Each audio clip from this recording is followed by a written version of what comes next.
Good afternoon, Kunal. How are you, my friend? Good. How are you? Thank you for Oh, having me. oh, it's so good to have you here. I feel so honored that you are joining me on my platform, Michelle's Conversations That Matter. Thank you. No, I love that. I really love elevating the consciousness of humanity. So good. So good. And I had the privilege of getting to meet you through Clubhouse, through a couple of different rooms that I was able to participate in. And the space that you create, Kunal, in your rooms is so amazing. I love it. I love getting to hear the wisdom from you and then the other moderators. So it's so amazing. I love it because I would have never met you if it wasn't for that app. But so today we're talking on Michelle's Conversations That Matter. My whole goal with the series, for people who don't know, is that I'm out to cause a higher awareness and maybe knowledge, inspiration around brain health, and have people have a more comfortable conversation about mental illness and mental health. Mm-hmm. I have people from all walks of life join me, whether they're experts or just storytellers. And today we're talking about elevating the consciousness of humanity. It's part 2 because earlier I had your partner and buddy, Brianna, on, and we were talking about elevating consciousness in the space of the miracle morning. So I thought it was perfect that you and I would talk this afternoon about this topic, just because of who you are, Kunal, in the world. And I want you to be real and tell us who you are, and don't hide all of the accomplishments and things that you're up to. So please do introduce yourself, who you are, where you live, and what you do. Thank you so much. First, a little disclaimer. I want to make sure that I'm a dear friend and partner in work with Brianna, because I know she's engaged to someone, and her fiance might read this and we'll hear this and be like, what is that about? No. When did Kunal become your partner? But yeah, I met her through another group called Task Force Humanity. And when I met her, I just thought she was a very pure and beautiful soul. Yeah. My life's work has really been about elevating pure and beautiful souls that have a voice and vision for our world. I started out young as a child who suffered from a learning disability. And I didn't know that till I was 30 years old. And believe it or not, the way I found out is also quite a journey. But let's go back to my beginning. I grew up in India, and I always say I always felt like I was a black Labrador born into a circle of golden retrievers. And that was kind of my first welcome into the world, was being a misfit, an outlier, someone that didn't fit in. But I had a very loving family, very loving mother and sister. And they largely became the force that allowed me to, going from being a black Labrador to who I am here and now, right? And I've been able to really morph, despite all of the adversity, to find meaning and purpose and live a life that's in service of others, but one that's true to my own calling. And that's been quite a blessing to me, personally speaking. That's amazing. What is the we the future? You're leaving out a couple of things. Tell us a little bit about we. Yeah, tell us about what other initiatives that you are leading. Okay, so let's see. So I started out. Let's put this in perspective. I started my professional career in New York City while I was at Parsons School of Design as a fashion designer.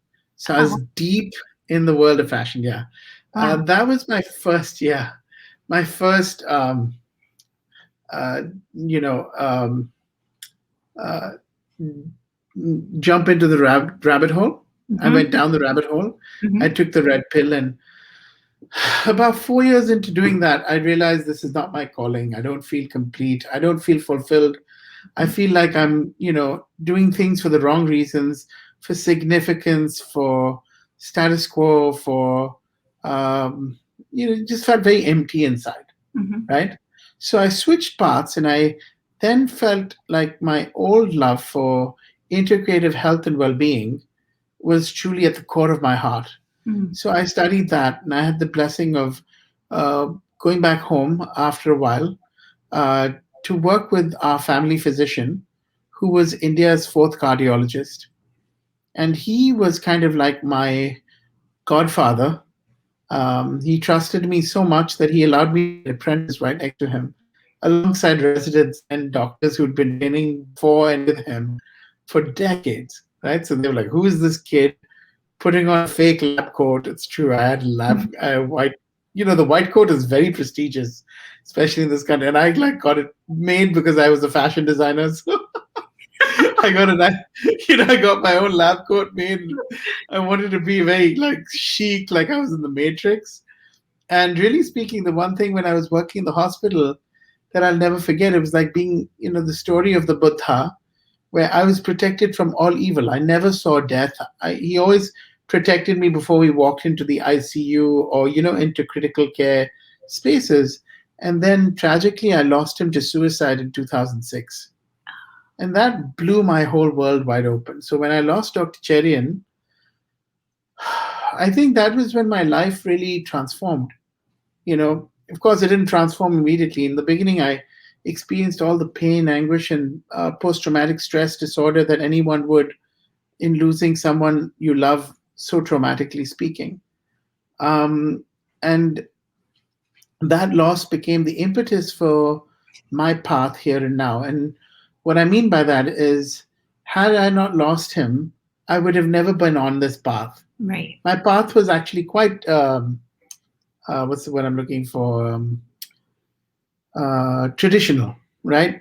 Like I would have been working for the family business. I would have Yeah. taken over the hospital in some sense. Maybe if I'm lucky enough, perhaps even been a doctor, because I was studying integrative health and well-being in medicine alongside him.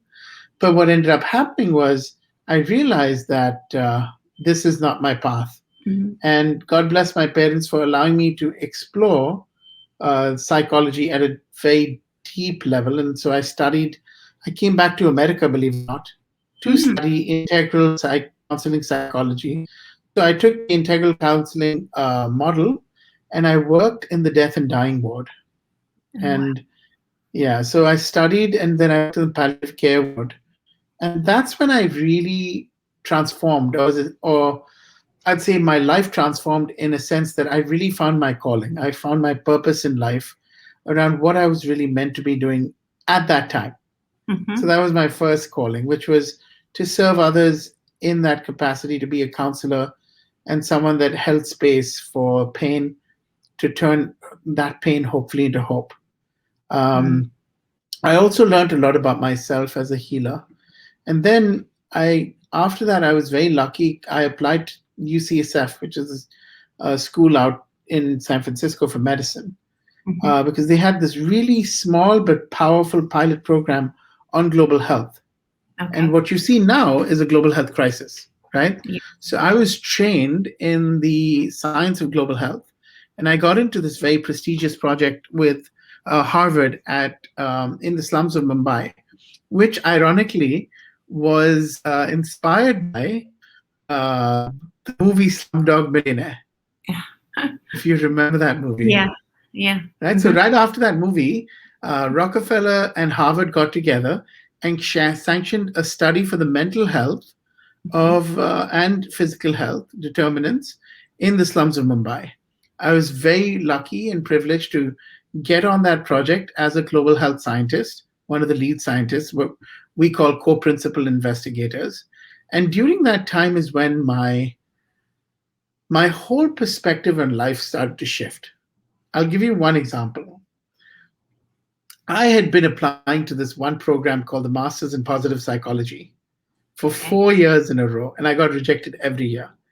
That was my fifth attempt, I think, And for the first time, because I'd been in the slums, and you really learn the essence of gratitude when you see that kind of suffering.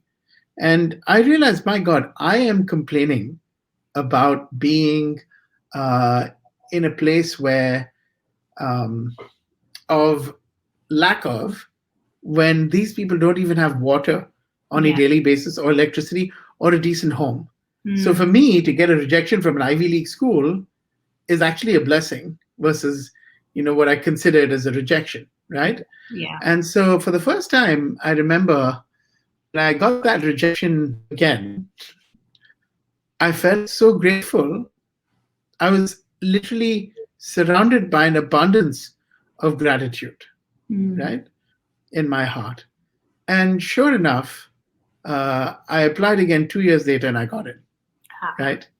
So, but what was interesting is that when I came back from India, I switched careers. As in, I had a, because when I was in the slums of Mumbai, I'll never forget, I used to dream of a dream, and I don't know if you've watched this movie called Blood Diamonds. Have you seen the movie with Leonardo DiCaprio? No. You've got to watch Heard of it. it. I've heard of it. And I don't want to give away the end, but there is the scene in the movie that is just like the United Nations, right? And I didn't have a clue at the time. I kid you not, Mm. Michelle. I did not know what the UN was.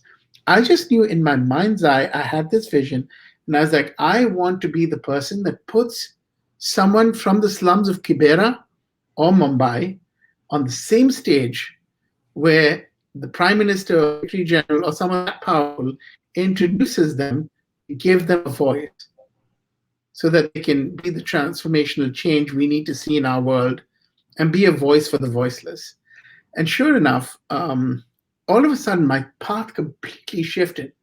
I went from, I got into a PhD program, Mhm. but I also applied to business school because that was kind of like a lifelong dream to go to Okay. B school. And I said, Okay. okay, let's just try to get, let's try and get the moonshot in. Why not? And I got into Kellogg. And at the time I found out about TED. Okay. And I did my first TED with my alma mater, Mhm. UCSF.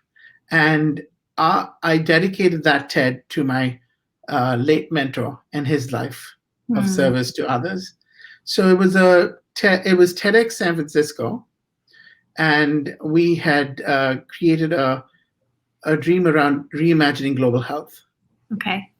And so when I did that, then it was a huge success. We had Deepak Chopra, you name it, everyone who's anyone, Sir Richard Feacham, Jaime Sepulveda, who Mhm. used to work for the Gates Foundation, now runs UCSF Global Health Sciences.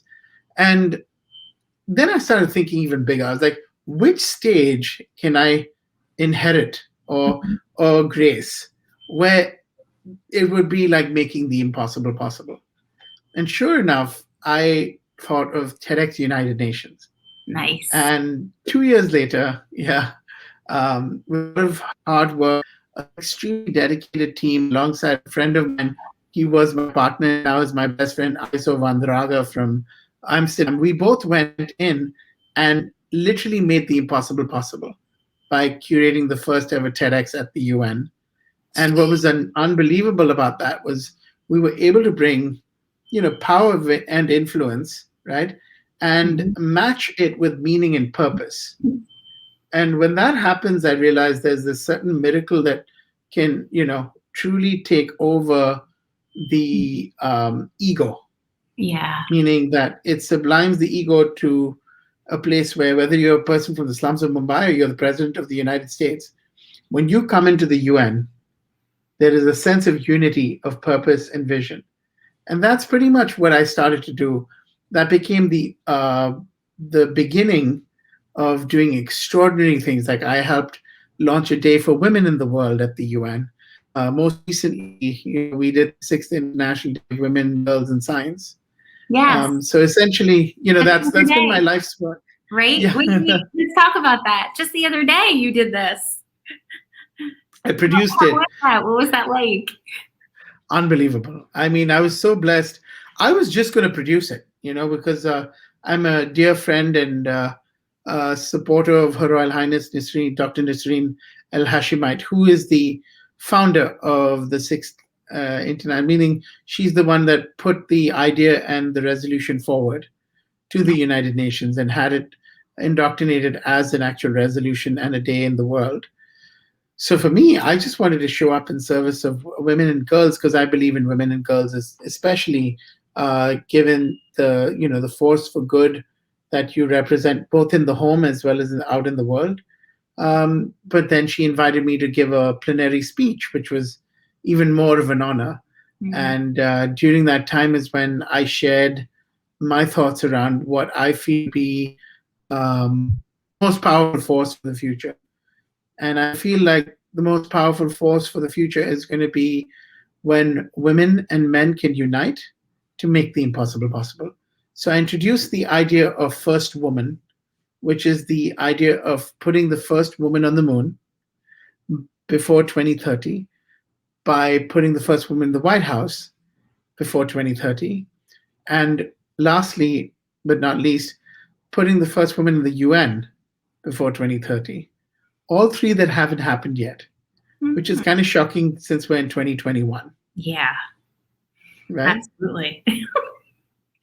Absolutely. Amazing. And, I just want to acknowledge you because the spaces, like when I have met you, I have come into conversations that are occurring that are just unlike anything I've ever really had and experienced before because there's just a genuine giving nature about the space you create for others and that you are.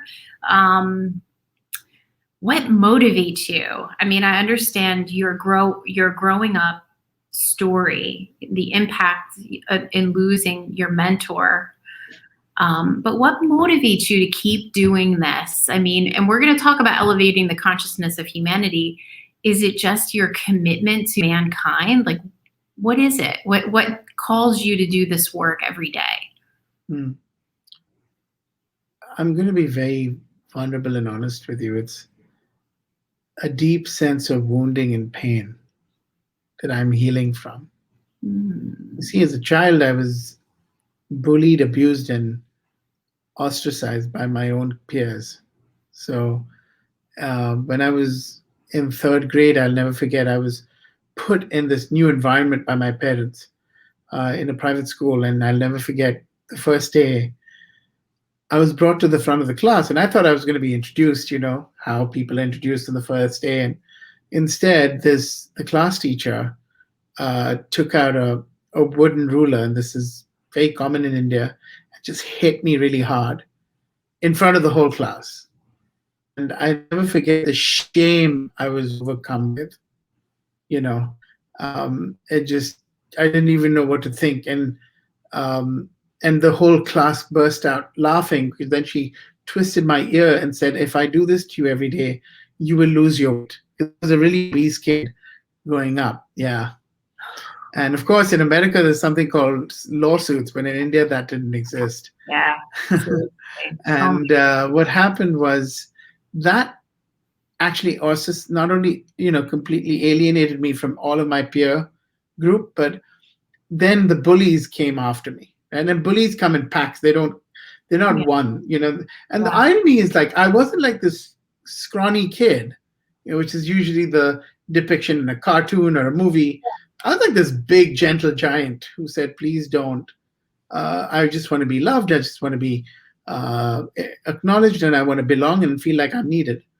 And they kept coming after me. There's all these different bullies from different parts of the high school kept, and they all come in packs. And the bullies were families, just like my family, that were even more powerful than my family. They came from like rich, uh, they came from trust fund kids, as we call them, right?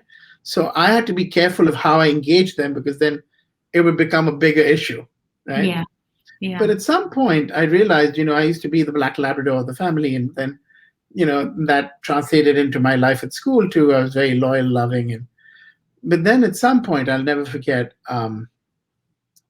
Because of my mom's love for me, um, I I went through the cycle of perpetrator, collaborator, victim, collaborator, and bystander, right? Mhm, And I was the victim, right? And they were the perpetrators and the collaborators, and the mhm. bystanders who just stood by, whether it was the authorities at school or people in my cohort. And I'll never forget, at some point, something when my mother kept, funneling so much love and telling me to believe in who I am, right?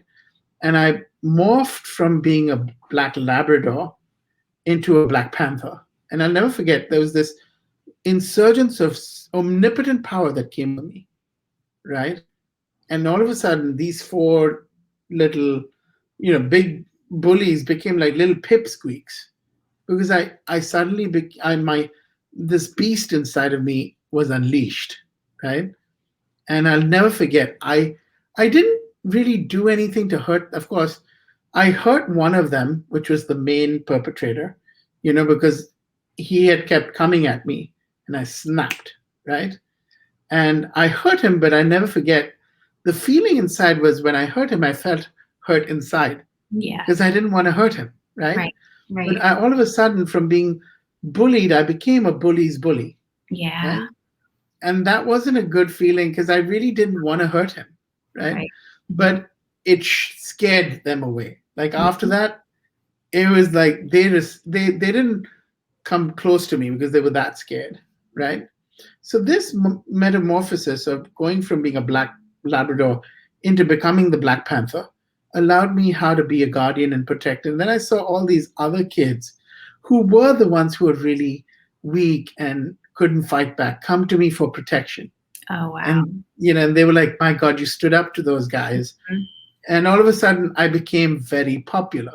You Mhm. know, Mhm. um, but being the guardian has its own price because you get a lot of trouble with school. Mhm. It's like with the authorities. Mhm. Mhm. But I felt like that's what's translated into my life's work. Right. And what drives me is this sense of guardianship. And that's why I create the spaces with a deep reverence to being the protector and the guardian of whether it be my summits or the planet or any space I'm in. I take on that um, persona, and Mhm. I take on that trait, and I take that responsibility very seriously because I believe with great power comes great responsibility, which is what Spidey says. Yep. And I believe with that responsibility comes a sense of duty and guardianship. And when you can be a guardian to those that are vulnerable Yep. and less fortunate, as well as those that are fortunate, you will have really the power to do anything and change everything in life. So that's what drives me. Ah, It's the pain. that so Yeah. speaks to my heart, Kunal, because the whole reason why I'm an advocate is so similar, that I know there are people suffering in silence, right? It's the standing for good. It's for standing for what's right and just is why I get up and do what I do. So it so Yeah. resonates with me. Yeah. I love that. I love what the work that you do and why, you know, our journeys are always perfect, right? Even the hardships shape us into who we become and then who we can be for the world. Yeah. Believe that, mother bipolar. I would never care as much as I care about mental illness had I not witnessed it so intimately. So I totally this is why you resonate with me so much. I think us, subconsciously that's probably why. So Yeah. let's I agree. sorry, were you going to say something? No, no, I agree. I think there's a lot of resonance. I've always felt a resonance with you. Even the first time I met you, thanks to David on Clubhouse, Mm-hmm. the one thing that it really drew me to you was your love for mental health, because that's where I started, right? Yeah.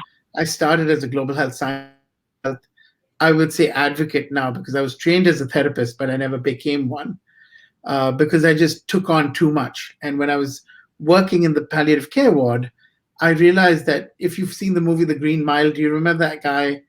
Mm-hmm. Is he's the African American big guy in the prison who, is able to like save life through his that we're going in and out. But Yeah, that's yeah. Is that better? I just okay. tried to fix it. I tried to fix Yeah. it. Okay. Okay. Good. And the Green Mile tells a story of how he absorbs. Right. He takes all of it. He ingests it, or he interjects all a person's suffering and sickness. He he expunged it as usually like little insects coming out of his mouth, right?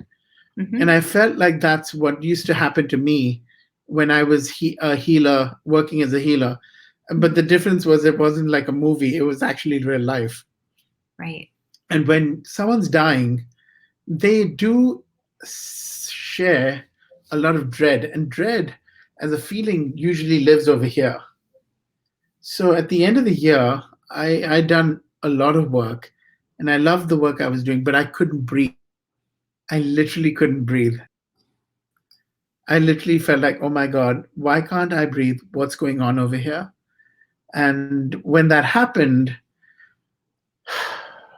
I realized that I probably can't do this. Right. And as much as it hurt my heart to switch professions from being a therapist, to becoming a global health scientist, um, it was the right thing for me to do. Right. And that's something that I really shared with you in common in kinship, was that desire to do right and do the right thing and stand up and be just, stand for justice. Yeah. And that's pretty much what my work is on a daily basis here and now, as a curator of the future with We the Future, as well as We the Planet, which is my other baby, and Novus is what I started at the United Nations 5 years ago now. I love it. You are all about unity and equality and love, and I love that. Let's shift gears a little bit and start to talk about Sure. what we were here for. Now that we I got a love it. piece as to who you really are, and I appreciate that you shared so vulnerably. Thank you for that. So we're going to talk about elevating the consciousness of humanity. And when I spoke earlier with Brianna, we were talking about the power of our own vibration and our own energy and how we show up in the world.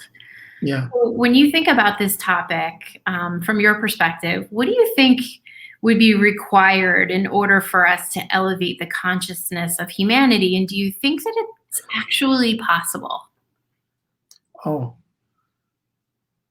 here and now, if we look out into the universe, most people believe that it's impossible to truly raise the consciousness given all the death Yeah. and suffering due to COVID-19. But to me, personally speaking, I feel that it's times like this that actually form the perfect conditions for us to actually come together and elevate humanity's consciousness together. Yeah, because it's out of these painful times, whether it's World War One, two, the Black Plague, or now COVID-19, and all of the social injustice we see in the world, that offers us this new and truly unique experience as a human being. The human experience here and now is probably the most boldest and extraordinary time for us to truly elevate our sense of self consciousness as well as our collective consciousness. And I believe that's going to be done by us elevating compassion in the world, building the moral courage and the compassion necessary to, there's a beautiful African proverb where I love, which is if you want to go fast, you go alone, but if you want to go far, you go together. Yeah. And today, more than ever before, given all of the technology and all of the advances of life and science, I believe we can go both fast and further than ever before. Mm-hmm. And we can even use technology to augment and elevate human consciousness. A good example of that is Clubhouse. Oh my goodness! I'm just going to say that. Yes. Right? I mean, I'm not a social media user, to be honest with you. I never used social media. I didn't care how many Twitter followers I had, or whether I was liked or not. I didn't even have an Instagram account till Clubhouse linked it with Yeah. Yeah. their inside interface. I didn't have an Instagram account. And the truth is, why I love Clubhouse is because it's basically taking social media from a 1.0 version, which was Twitter, Instagram, and Facebook, which was very visual and text, Yeah. to 2.0, where we can elevate to a place of voice. Because when I can see you or when I can hear you, yeah, I can truly fall in love with you as a human being, right? I can fall in love with your heart. I can fall in love with your soul, I can fall in love with your story and I can accept you for who you are. And you're not trying to edit yourself in Mhm. the background to make yourself look like something you're not. Right. So I'm going to probably get to know you for you, Yes. right? And that to me is a gift. And I that's how, Yeah. yeah, No, go ahead. that's how I believe we can elevate human consciousness, is when we can, live a life that's true to ourselves and not one that's expected by others. And I feel like social media 1.0 truly gives you the opportunity to live a life that's expected by society, Yeah. so you can go back, tweak, and make it look better and let the audience decide, oh, this is what we really want you to be. Mhm. But in Clubhouse, you've got to show up as yourself. Yes. And people have to learn how to accept you and the human experience of who you are as an authentic soul. And to me, that is the gift of a platform like Clubhouse to help elevate human consciousness. I love that. I think about how contrast is a gift, right? So if you think about whenever there's a lack, you are more than ever present to what you may have taken for granted. And I think about how this pandemic has has definitely altered our ability to connect with one another, see one another, and it's robbed us of that feeling of connection, of being able to be honest with how we're doing, right? And so Clubhouse came along for me at a moment when I was feeling like I just wanted to connect with people. And then you throw in the voice component, and you're right. It's so easy to fall in love with people for who they are versus a curated reflection of imagery through other platforms, right? So Yeah, I feel like you are right, because if if people are present to what they're missing, then that makes them hungry for that. And when you're hungry for that, you're open maybe a little bit more to being vulnerable. So, like the rooms I'm going into, your room, Brianna's room, even Kurt's room, and the Spice community, there's a vulnerability there that is palpable, that makes you feel okay with just being human. And then together we elevate each other and we exactly. rise up. And that's so powerful. Exactly. And I think that is the most powerful thing we can do here and now, is we rise together. I have no doubt that when COVID-19 passes, it'll be like the roaring 20s again. Yeah. But I really hope that, which was considered, a really powerful, um, I hear you. can you hear me? Yeah. Sorry, Hmm. I lost you there for a second. That's okay. Um, um, a really powerful place at which we can really come together in a way that we don't become omnipotently powerful and still be like sharks that eat each other in the womb. Yeah.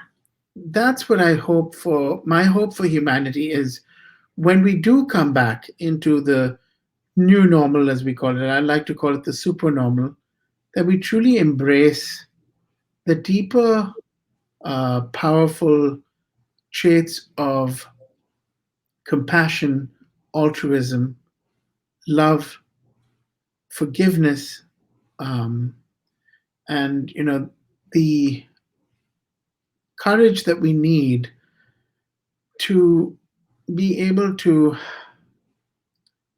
not only elevate consciousness, but elevate uh, every aspect of humanity, in the Yeah. sense that we start to really protect life on land. We start to realize that we've really taken our planet for granted. Because I feel like, here and now, um, climate change is going to make COVID-19 look like the common cold, Yeah. right? Because climate change is really like that's what's knocking on our door here and now, the dangers of climate change. So I feel like if we can actually galvanize as one voice, as we can come together as one voice, and I feel again, uh, the new voice audio app, the voice economy, as Yeah. actually Gary Vaynerchuk said that 2 years Yeah. ago Yeah, he when I did. met him. He said the voice economy is going to be powerful. Yep. If we can turn those voices into collective action Hmm. and radically collaborate for a better future, doing so with a sense of deep meaning and purpose at the center of our souls, and really put aside fear or favor, Yeah. right? To start to collaborate and unite in action, the elders and the youth, the women and the men, the abled and disabled, the right and the left, Yes. without fear or favor, we will truly start to see making the impossible possible, a true reality in our near future. That's how I feel we're going to elevate humanity's highest self and consciousnesses, by really solving for our global grand challenges, but doing it without fear or favor, and not worrying about if you're on a Forbes list. Yeah.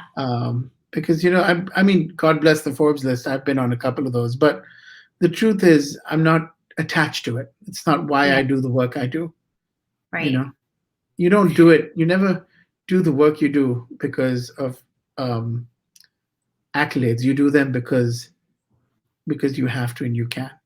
Right. It's the right thing. It feels good. Yeah, Yeah. it's I the think right thing about to do. I think about the compassion component, and this. I think about the awakening of people. I mean, I know what it's like to be around someone who is grounded, who has self-compassion, who meditates, who is just a different energy, a different vibration, right? And I think about compassion, and it Mhm. almost requires us to first get connected with self so we can demonstrate self-compassion, because if we Yeah. can have that self-compassion, then we can have compassion for others. So do you think it's all tied to like an awakening of people recognizing the importance of self, of connecting to self? I think it's definitely a deep self knowing and mastery, you know, Mhm. but a deeper connection to self requires you to be deeply empathetic towards others.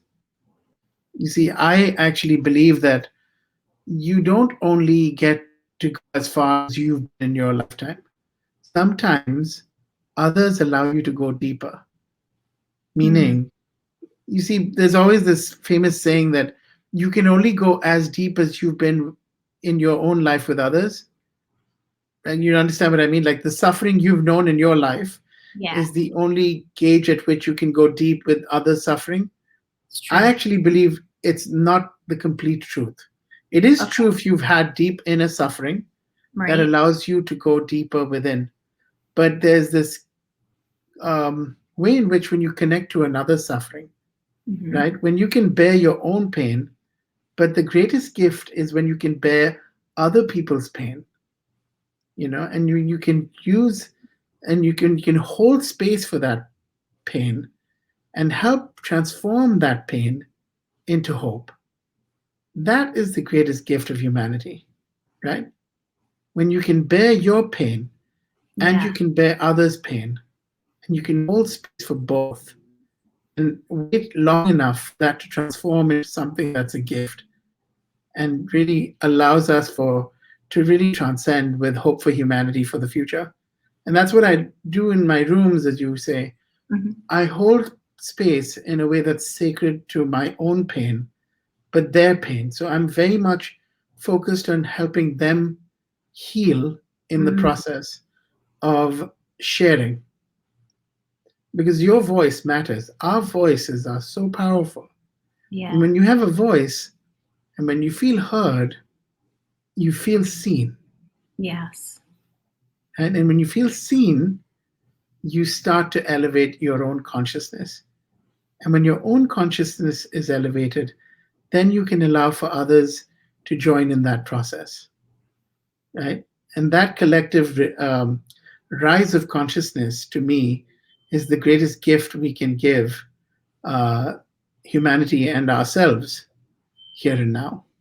Ah, so amazing. I mean, I've always believed in my heart that when one human being suffers, we all suffer.